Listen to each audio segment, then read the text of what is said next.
Hi, I'm Alex McCord and welcome to The Real Deal on thestir.com. Today we are catching up with the brand new series Married at First Sight on an A&E owned rebranded network, FYI.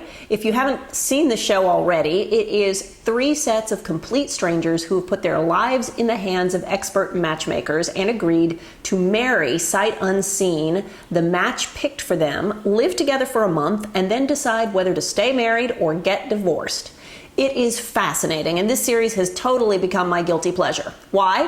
One, I'm fascinated by the sociology of reality TV.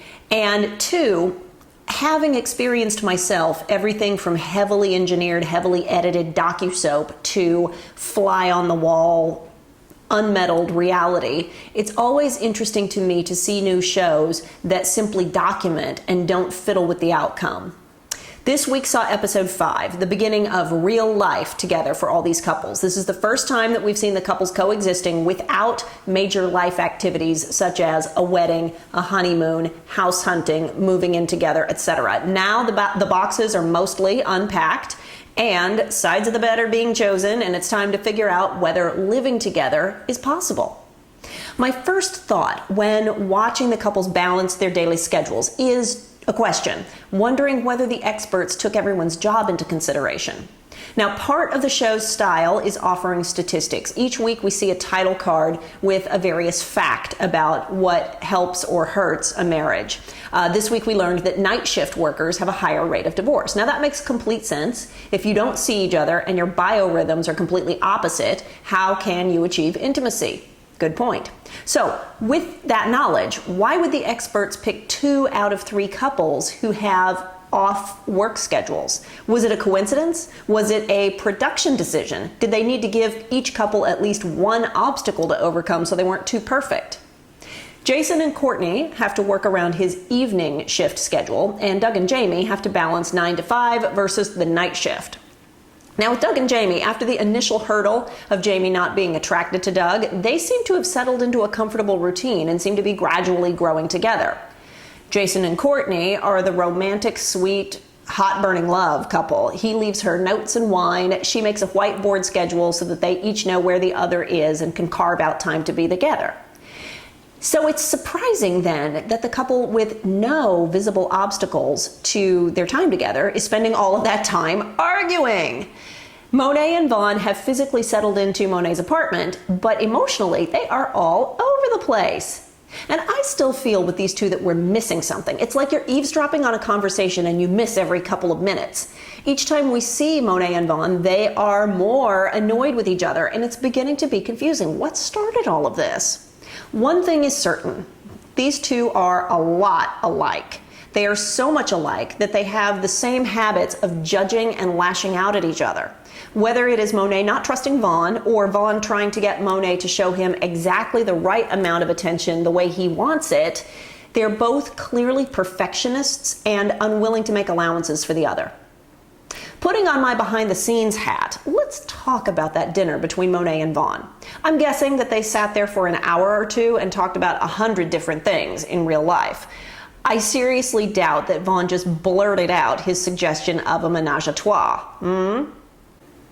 Well, whereas on episode 1, every single one of Jamie's worst moments was shown with her indecision and non-attraction at the wedding and the wedding night, I think from a production perspective, maybe it was Vaughn's turn to look like a jerk this week. Also, Vaughn may simply have been uncomfortable on camera. We often forget, but we should never forget, that these people are not actors and they are on camera a lot. Whether it is married strangers or survivors or housewives, most people are naturally just a little bit different on camera than they are off. They could be nervous. They could instinctively turn their personalities up a notch, thinking that otherwise they'll be boring. You know, oh wow, a camera's on me, I should do something. I think all of this subconscious stuff, plus the editing, made Vaughn look a little crazy at dinner. One of Monet's solutions this week was to ask an expert for help, and I wondered when the experts would start interacting with the couples rather than merely commenting on them in confessional interviews. So is couples therapy part of the show? I'm not even sure at this point. Are we going to see the newlyweds sitting down for sessions with the experts before they have to make their final decision? Now, certainly, I don't imagine that the couples will interact with each other.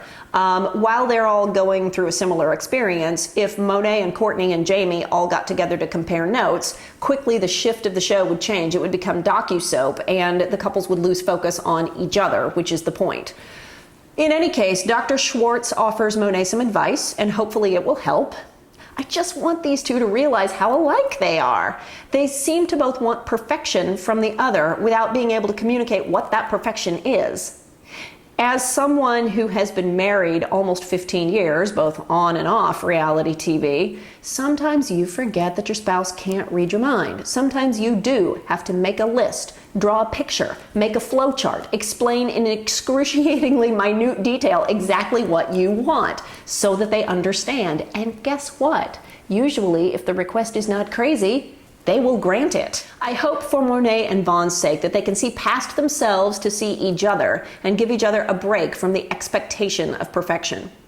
In any case, no matter what happens with Jason and Cortney, Monet and Vaughn, and Doug and Jamie, we will get to see an all-new crop of couples on Season 2, which has just been confirmed by The Hollywood Reporter. Yay! Congratulations! 1, I'm excited, and 2, I wonder how the dynamic will change with the second crop of couples. Now, they still will not know their spouse, but if they do their homework, they're going to know about the show, how the show works, how it looks, the process, and I wonder how that will change the way it all turns out. Will you be watching? Let me know what you thought in the comments. For now, I'm Alex McCord. You're watching The Real Deal on thestir.com. Don't forget to subscribe on YouTube, and I'll see you tomorrow.